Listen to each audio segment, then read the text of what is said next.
Hello everybody, this is Darkslayer from DarkslayerTV and welcome to game number 2 where MLG SCC and MLG SCD has left the game. FXOz is starting out with a 414, not exactly sure what is going on.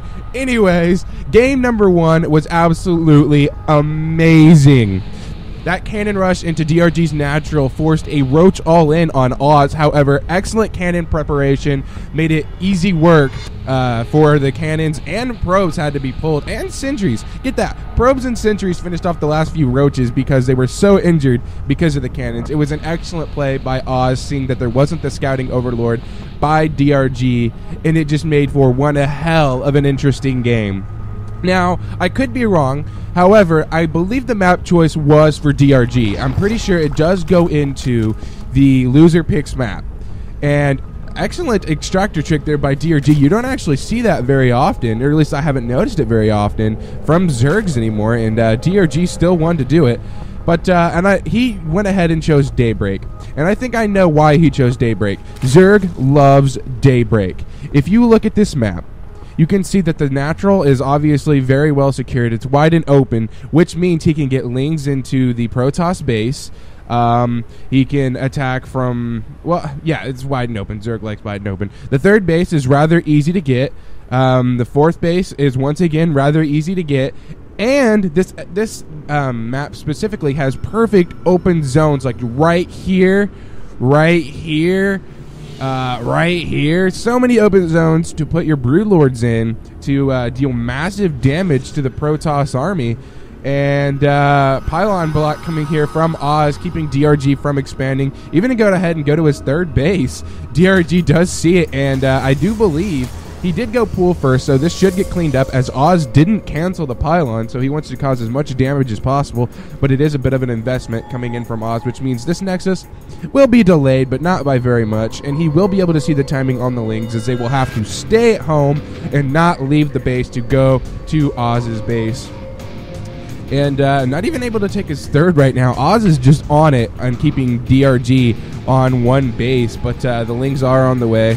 And see, this cannon will be up and completely ready by the time the Lynx even try to decide to engage, especially since they have to stay home and clean up that pylon. If we look in the main base of Oz, he doesn't have gas or too much tech right now. He's still too busy trying to get this wall completed.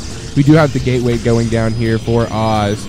And with this much damage coming in, like economic damage, I don't know that DRG is going to try anything. He might try to all in again. This has been a lot of damage. Like, that hatchery is amazingly delayed. Like, normally you would see the third going up in just about 1 minute, and I think he's actually going to take it early because of the fact that the first one was so delayed. We might actually see some kind of heavy pressure come in from Oz, seeing that DRG is so weakened right now. We do have Lynx scouting the map like crazy, making sure there's no pylons like in last game, where pylons basically won the game. And the Nexus is about to finish up here for Oz in his base, and he does have both gases taken. And he actually forgot to put guys in this extractor right here. There we go. He finally remembered. Probably too busy microing the probe, doing some kind of macro. And we do have the cybernetics core going down for Oz as we speak, which means we will be seeing sentries on the field, and he will be able to deal with any all-ins that may come from DRG. Or, you know, he might put Chrono Boost into the Cybernetics core, and we could see an all-in. We might even see the Immortal Sentry all-in, which has become very, very popular here recently. And especially with Day 9 recently teaching it, I just want to warn all the Zergs out there that prepare for Immortal Sentry all-in, as Day 9 did teach that a few days ago. And here we go. What do we see? We do see that the warp gate is on the way. We do see a +1 coming in from Oz, which is pretty typical whenever you do the Forge Fast Expand. So I'm not actually seeing anything crazy. We do have 1 gas being taken at the natural. No, 2 gases being taken at the natural. And call me crazy, but whenever this first Stalker finishes, if we see a robotics facility, I do believe we will be seeing an Immortal Sentry all in. Usually, as soon as that Stalker finishes, you will lay down the robotics facility if you are going to do an Immortal Sentry all in. However, I don't see one going down, so I think that's pretty good tell. If we look at DRG's base, we do see that he is going to go ahead and take these extractors. And both these players are really going into passive mode as they decided that they are going to macro up, as this is Daybreak, a rather large map, and very common to see the longer macro games on a map like this. However, we do have the robotics facility going down for Oz right here, so we will be seeing some kind of immortal tech coming out from Oz, which is a perfect call, as DRG does have the Roach Warren down. Where is that pesky Roach Warren? Right here. So we will be seeing roaches out of DRG. So excellent read there by Oz to go ahead and get the robotics facility. And even if he doesn't build too many roaches, Colossi are perfect for dealing with roaches. And Sour, this Overlord right here, is going to die before it gets any scouting information. Doesn't even get to see the 3 gateways go down.